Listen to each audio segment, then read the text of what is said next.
છેલ્લા એક મહિનાથી ખાંડના ભાવમાં નોંધપાત્ર વધારો જોવા મળી રહ્યો છે। ખાંડના ભાવમાં અચાનક આવેલા ઉછાળાને કારણે વેપારીઓથી લઈને ગ્રાહકો પણ તેની અસર જોવા મળી રહી છે। રાજકોટના વેપારીઓના જણાવ્યા મુજબ મહારાષ્ટ્ર અને કર્ણાટકમાં વરસાદની અછત તેમજ શેરડીનો મોટો જથ્થો ઇથેનોલ ઉત્પાદન તરફ વળવાના કારણે ખાંડમાં ઉત્પાદનમાં ઘટાડો થયો છે। હાલની સ્થિતિ આગામી 2 મહિના સુધી યથાવત રહેવાની શક્યતા વ્યક્ત કરવામાં આવી રહી છે।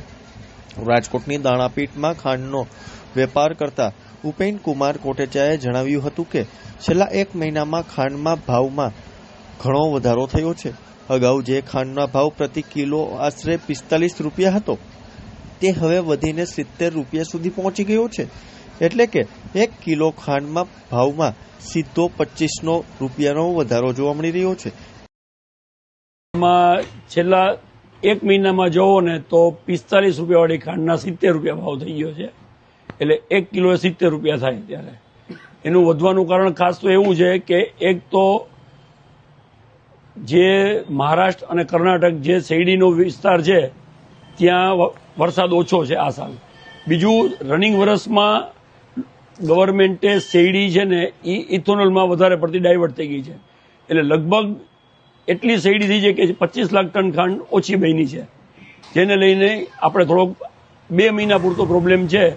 2 મહિના પછી નવી સિઝન ચાલુ થાય એમાં કેવું પ્રોડક્શન છે એની ઉપર નવા વર્ષનો ભાવ આવશે। અત્યારે તમારે દિવાળી સુધી તો આ ભાવ અથવા થોડોક હજી પણ વધીને આવશે એવું સમજવાનું। અત્યારે આપણે મેક્સિમમ ખાંડ મહારાષ્ટ્રમાંથી આવે છે, કોલ્હાપુર ને કર્ણાટકથી। આનું વધવાનું કારણ એ જ છે કે એક તો મેક્સિમમ શેરડી ઇથોનોલમાં વહી ગઈ છે અને ચાલુ વર્ષે વરસાદનો ખાધ છે કે મહારાષ્ટ્રમાં અને કર્ણાટકમાં વરસાદ ઓછો છે। ભવિષ્યમાં શું અત્યારના ખાતમ આઠમ આવે છે, તહેવારો આવે છે, તો આને લઈને લોકો કઈ રીતના માંગ કરે છે તમારી પાસે? અત્યારે ખાંડની ડિમાન્ડ લિમિટેડ છે, ભાવ વધી ગયા એટલે લોકો બહુ એટલી બધી ખાંડ લેતા નથી, પણ આગળ તહેવાર હોય ખાંડની ડિમાન્ડ વધશે એમ હજી ભાવે થોડાક હજી વધવાની ગણતરી ખરી। અત્યારે સરકારે સ્ટોક લિમિટ જે 30 દિવસની હતી 15 દિવસની કરી નાખી છે, પ્લસ ગઈકાલે 10 lakh ton raw sugar duty free મગાવવાની ગવર્મેન્ટે છૂટ આપી છે।